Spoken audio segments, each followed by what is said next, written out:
చక్కని నగుమోము చెక్కిలి జాబిల్లి కను కలువలు నాసికమును ధనువు పెదవుల రసధార పెను చెలుకు పలుకు పొందు జ్ఞానమోయి పొన్నలూరి.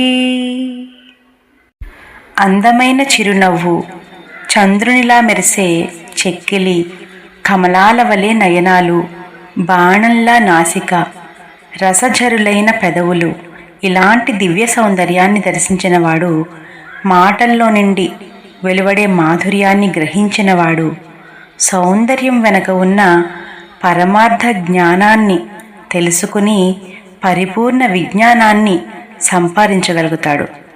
అంటే బాహ్య సౌందర్యం మనసును ఆకట్టుకుంటుంది, కానీ దాని ద్వారా మనం పొందాల్సింది అంతర్ముఖ జ్ఞానం, ధ్యాన మార్గం, ఆత్మ వికాసం.